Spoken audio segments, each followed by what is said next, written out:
balahibo na lang itong puso ko.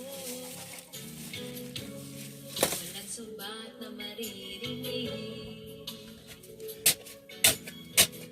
patak ng luha ko ang hindi magsaksi. Bakit nga ba mahal kita kahit di pinapansin ang damdamin ko? Di mo man ako mahal, ito pa rin ako't nagmamahal ng tapat sa'yo. Bakit nga ba mahal kita kahit na may mahal ka pa?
tuwing maaraw mo siya. Nakiusap ko sa'yo, magmahal ka na lang ng iba. Kunin mo na ang lahat sa'kin. Wag lang ang ating mahal. Ikaw mamatay ng puso ko.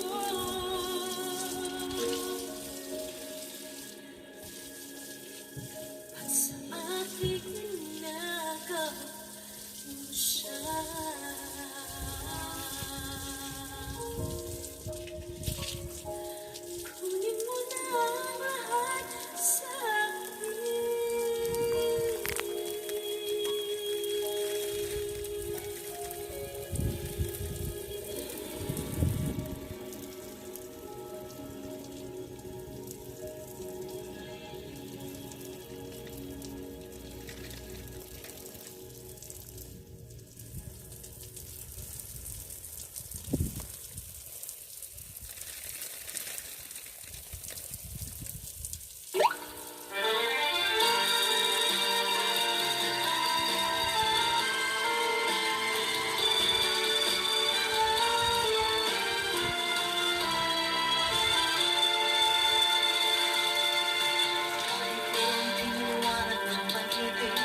Bluetooth mode. Bluetooth connecting. Please wait. Doktor. Mga katubero, magtatanim po tayo ng labanos po. Successfully.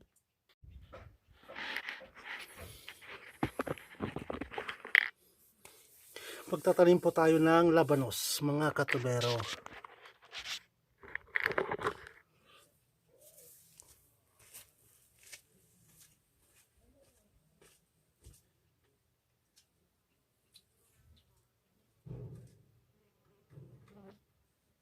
Music play mode.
Inabutan na tayo ng gabi, mga katubero.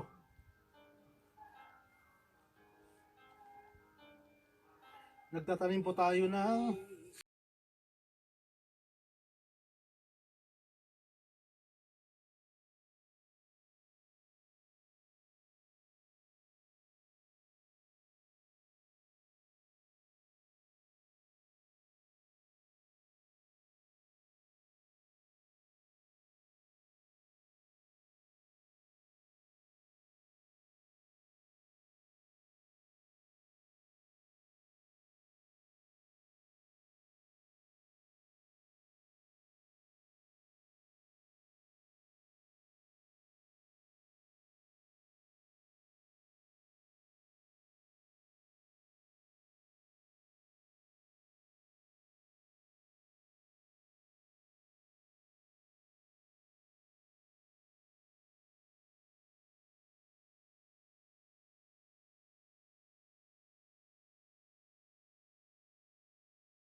ang tawa. Ngayon po ang tag-araw. Ito po ang trabaho ni Mamang Tubero, ang paggagarden po. para po meron tayong mapagkukunan ng pagkain, ulam, para kahit na paano po makapag-iipon, makapagtipid-tipid po tayo mga katubero. At libangan na rin po natin pagkatapos po ng trabaho.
Taklo! May kalbo. May kalbo mga katubero.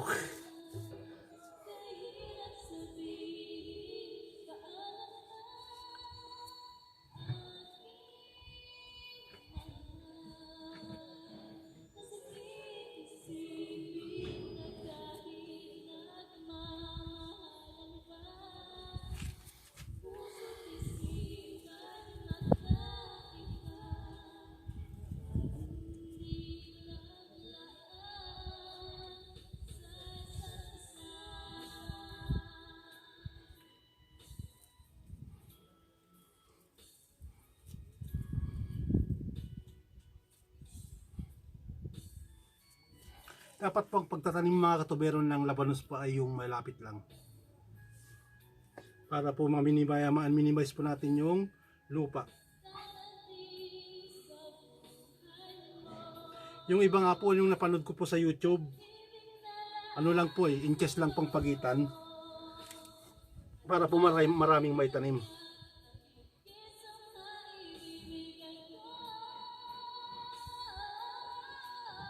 Itong buto na ito mga katubero, itong buto ng labanos, nahingi ko po sa mga kasama kong mga Indiano. Halos lahat naman po yung mga buto na nahingi ko po, may tatanim ko po ay galing po sa kanila. Maliban lang po sa sitaw at saka po sa pechay. Magtatanim pa rin po tayo mga katubero ng pechay para marami po tayo at madalian po na ma-harvest. Lalo na pa yung kalabasa. Ang kalabasa po, pwede po sa talbos, bulaklak, bunga. Pero ang gusto ko po mga katubero sa kalabasa is po yung bulaklak po at saka talbos.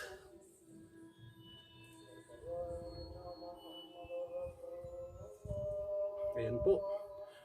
Lumubog na po si haling araw. Naririnig niyo na po mga katubero yung nagtatawag ng sala. Pag lumubog na po yung haling araw, yan na po mga katubero yung hudyat na sila ay magsasala. Gutom na rin po si mamang tubero.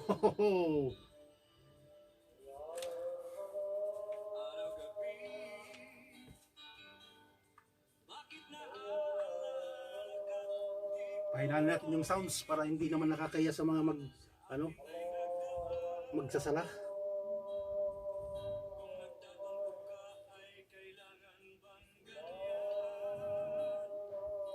Nakikita niyo pa ba mga katubero? Please, subscribe naman po sa Mamang Tubero channel. Huwag niyong kalimutan mga katuberong mag-subscribe. Parang awa niyo na.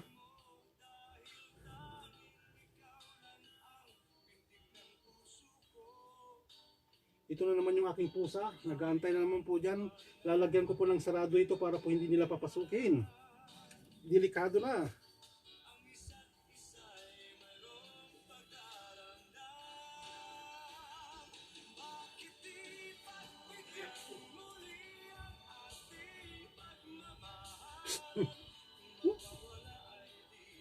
Naka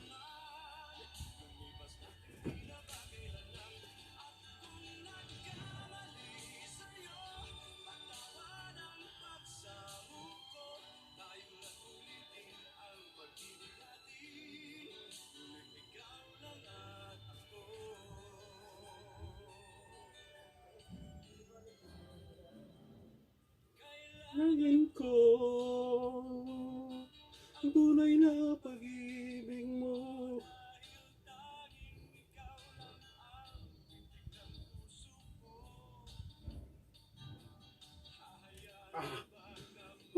Pagod na si Mamang Tubero. Gutom na rin.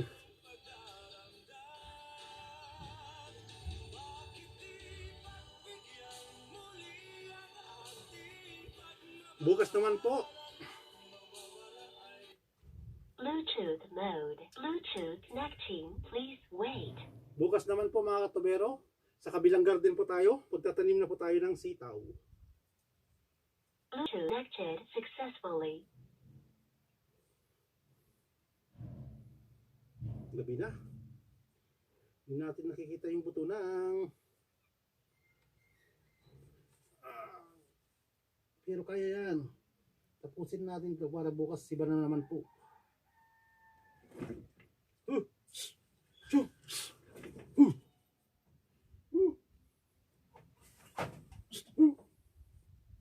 Mga pusa na to.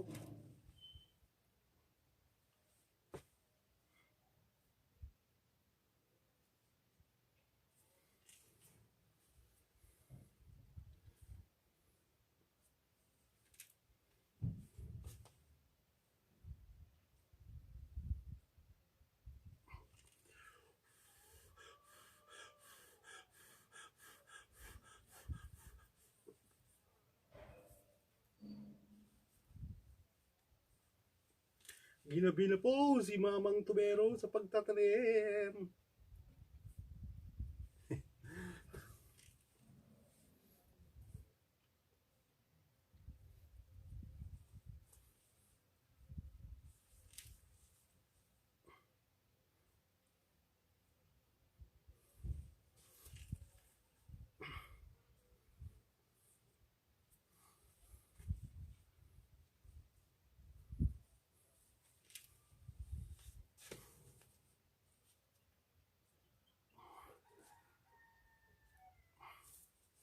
Ayan. Takpan natin. Mayroon pa pong isang naiwan na isang flat. Tatapusin natin po ngayon yan. Kasi po bukas sa kabilang garden po tayo magtatanim mga katubero.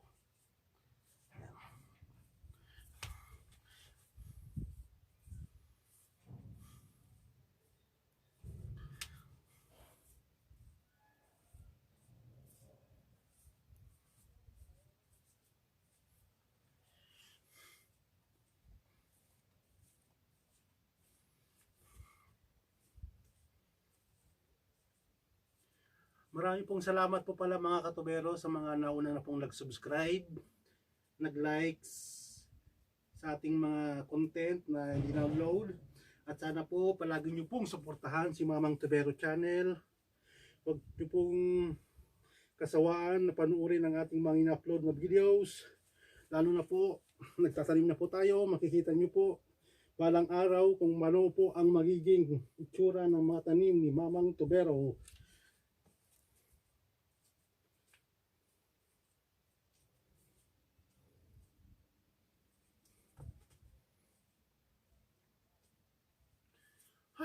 May isa pa.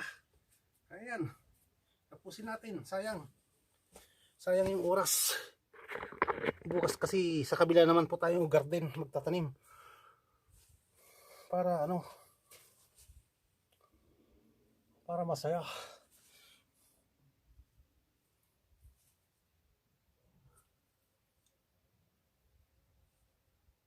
Kaya din natin nakikita. Sige, tira.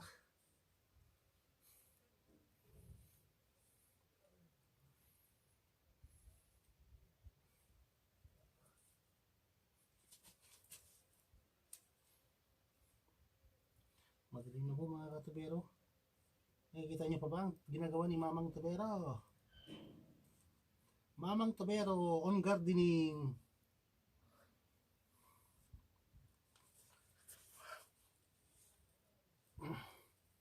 Kahapon mga katubero yung kasama kong isang Pakistan pumunta dito. Tinatanong niya kung tatamnan ko daw po lahat yung aking garden. Sabi ko oo. Ang sabi niya hinihingi niya yung isang garden ko. Sabi ko hindi pwede. Sabi ko tatamnan ko lahat yan.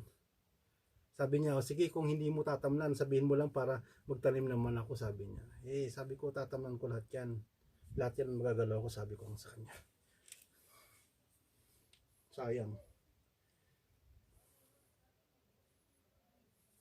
Para pag namuha ito mga katubero, hindi lang naman po ako makikinabang, pati po yung mga kaibigan natin dyan sa bandang bayan, nakakatikim din po sila, lalo na po yung bunga ng sitaw, talbos ng ampalaya, yan po.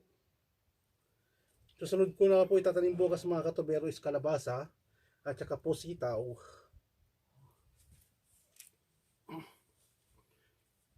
Inuna ko lang po itong labanos kasi po kailangan pong gumawa ng flat. Yung sitaw, kalabasa, tsaka yung ampalaya po hindi na po kailangan. Itatanim na lamang po siya. Itong pong labanos po kailangan po na i-flat para po maganda po yung magiging laman niya. Kasi po pag hindi po na-cultivate po ito, malilit po yung magiging laman mga katubero.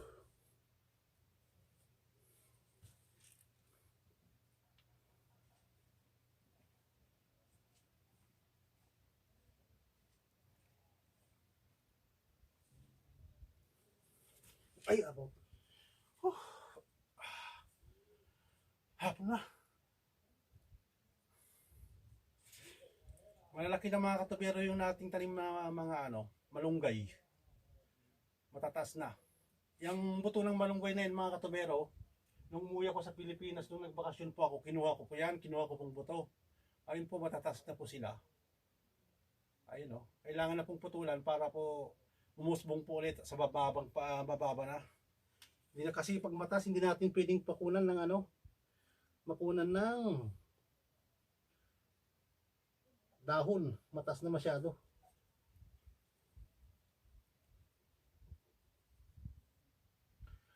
Nakikita niyo pa ba mga katubero ang ginagawa natin? Pasensya na po, hindi niyo na po yata nakikita ginagawa ni Mamang Tubero. Lapit natin ha, di bali po, malapit na po itong ginagawa natin. Pasensya na lang.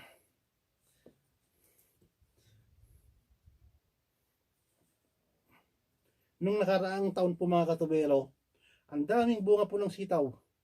Talbos ng kalabasa, bulaklak ng kalabasa, dahon ng ampalaya, dami po mga katubero. Nagsawa din po yung mga kaibigan po dyan sa bayan. Nakatikim sila ng mga tanim ko. Masaya na tayo pag nakikita natin na nakakatikim sila ng ating pinaghirapan.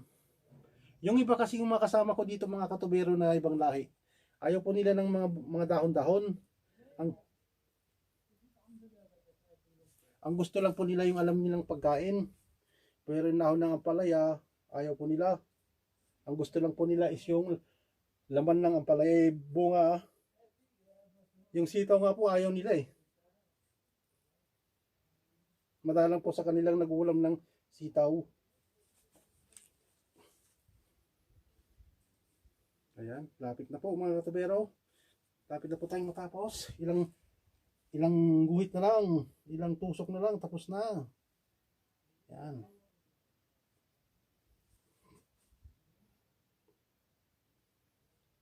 Magtatanim po tayo ng pechay, mga katubero. Ito po pagkatapos po dito mamaya, didiligan ko po siya para po may tubig na siya.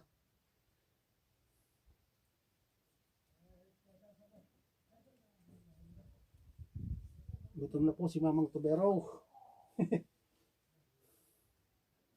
Pagdating ko po kasi kanina, nagkapilang po ako. Ayan, tapos na mga katubero. Marami pa itong marami pa itong buto ng labanos. Para pag pwede ulit tayo magtanim.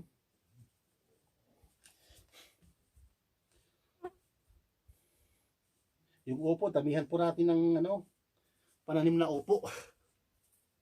Yung mahaba po at saka yung bilog na upo ang itatanim natin.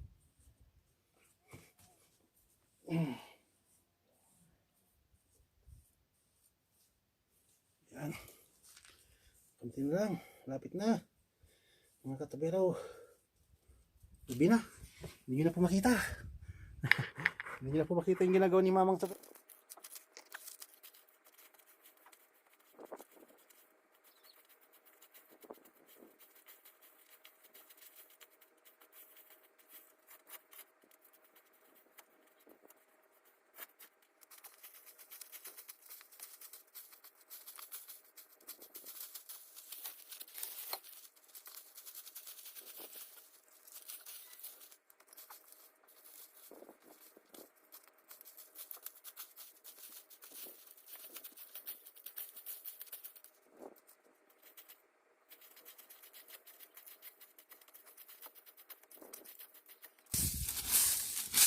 Dito tayo magtatanim mga katubero ng dito po sa gilid sitaw, dito po sa gitna kalabasa po.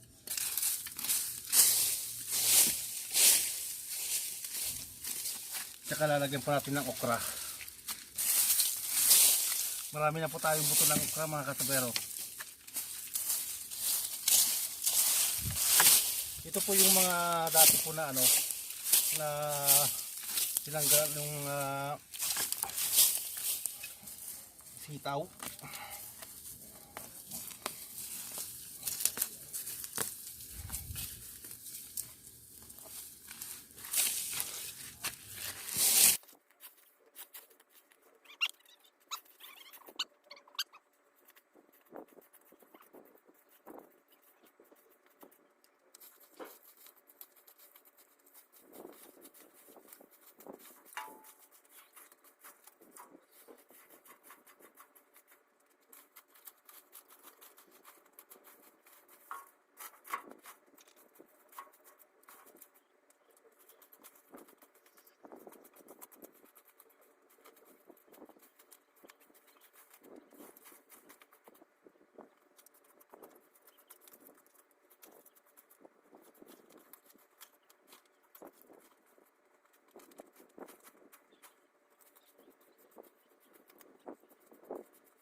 Ayan mga katubero, nalinisan na natin.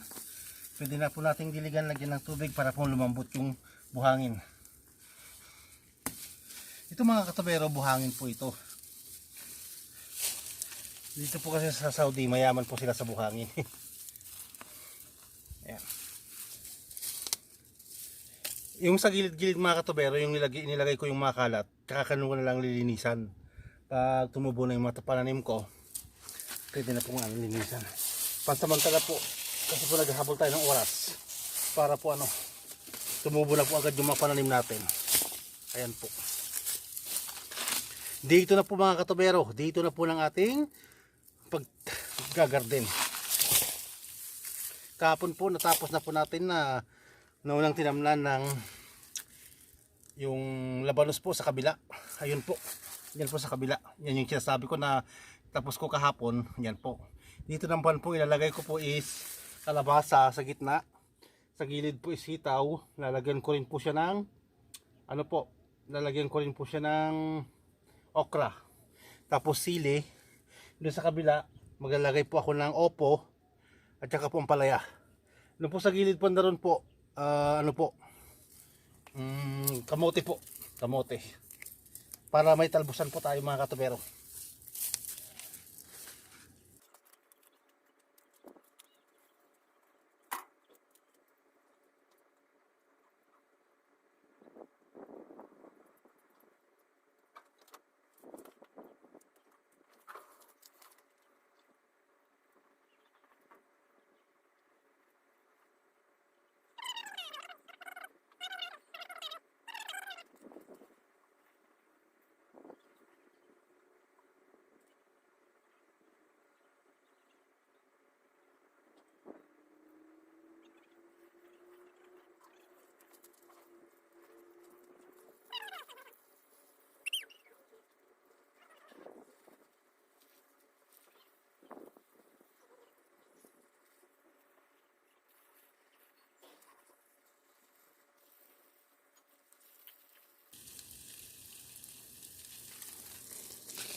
Ang gawin natin dito mga katubero, magtatanim na po tayo para habang inaantay natin na tumubo, continuous po yung paglilinis natin.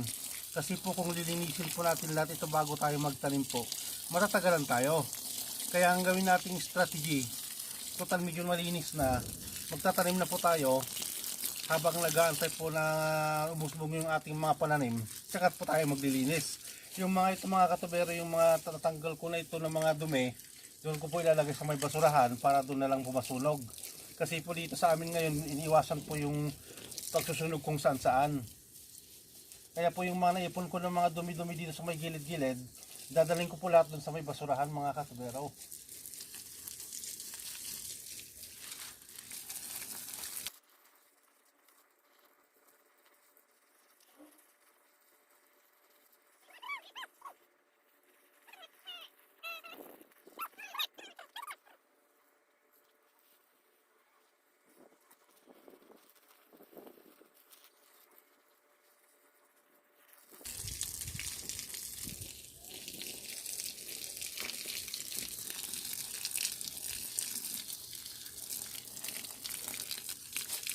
Alam nyo pa mga katubero nung nakarang taon po, ang dami ko pong na-harvest na bunga ng sitaw.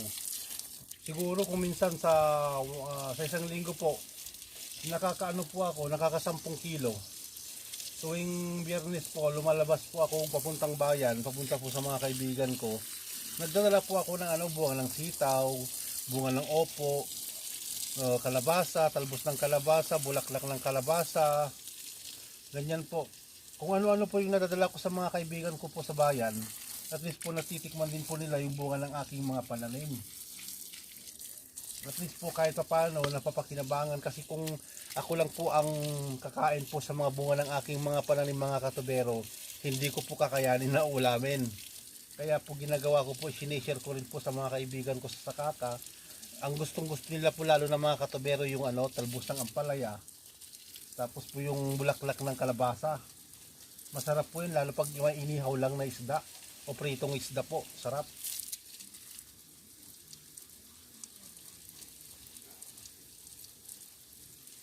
Kaya kung minsan ganado po ako na magtanim ng mga gulay-gulay kasi nakakaano po nakakatanggal po ng stress.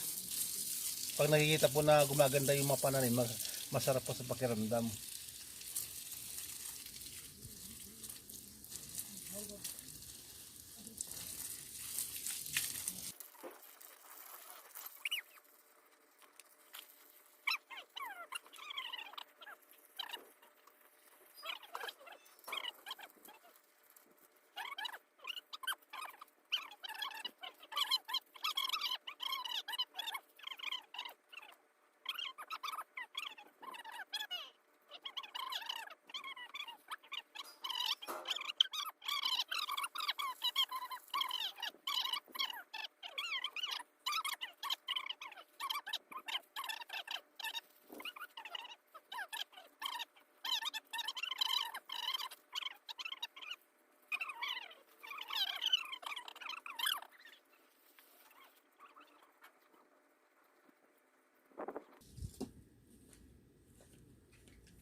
Andiyan na lamang po mga katabero, palubot na po yung ating cellphone. Ayan po.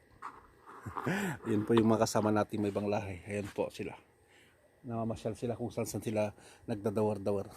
Ayan po. Ayan po yung mga sinasabi ko sa mga katabero. Ayan po yung aking malunggay. Ayan.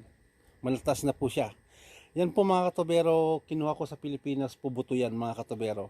Kasi po dito may mga nanghihingi po ako dati ng mga sangan ng malunggay, hindi po siya nagsusurvive. Ang ginawa ko mga katobero, nung nagtabakasyon po ako noong 2016 o 18, kumuha po ako ng maraming buto. Tinanim ko po, marami na po siya yan. Tapos 1, 2, 3, 4, 5, 6 na po, 7. 7 na pong malunggay yan mga katobero. Ito po kailangan na pong tigpasin siya kasi pumatas na po mga katobero, hindi ko na po kayang abutin yung kanyang dahon, kaya kailangan na pong tagpasin, tapos itanim ko na lang po sa bandang ibaba. Okay, ito naman po mga katobero yung aking mga kamote. Ayan po, nakikita niyo po ba? Yan mga kamote, tatanim ko rin po yan mga katobero para mayroon po tayong kukunan ng talbos. Ayan. Okay, hanggang yan lang po mga katobero. Magtatanim na po ako ng mga sitaw. Pinapatubigan ko lang ng saglit. Palubot na po ng ating cellphone. Hanggang bukas na lang po mga katobero. Sana po palagi nyo mong suportahan ang Mamang Tubero Channel. Para hindi lamang po pagiging tubero ang ating gagawin, kundi po magtatanim din tayo mga katobero. Ayan. Ito po ang ating libangan pagkatapos ng ating trabaho. Lalo na po mga katobero at magra-Ramadan na po. Ang start po yata ng Ramadan is 24 ng April. Kailangan po natin ng libangan. Kasi po pag wala tayo pong libangan, ang trabaho kasi po namin dito mga katobero pag Ramadan, half day lang po siya. Pasok kami ng alas 6 ng umaga, uwi po kami ng 11:30 ng tanghali. Half day na po, wala na po kami ginagawa, tulog na lamang po, kaya kailangan po natin maghanap ng libangan para lipasan ng oras para hindi po tayo mabagot. Okay, hanggang lang po mga katobero, marami pong salamat. Ingat po tayo palagi mga katobero. Inuulit ko po, sana po palagi nyo pong suportahan ang Mamang Tubero Channel. Palagi sa mga wala pa po dito, mag-subscribe na po, i-like at i-hit na rin po ang notification bell upang ma-notify po kayo pag may mga bago tayong i-upload ng mga videos. At sana po pakishare na rin po mga katobero. Anong oras na po mga katobero? Alas 6 Gs. Alas 6 Gs na po, pero as you can see, hindi nyo makikita nyo po ba? Yung haring araw, ayun po, mataas pa po siya. Ayan po, okay po mga katobero, maraming pong salamat. Magandang hapon po mga katobero. Magandang hapon, Saudi Arabia.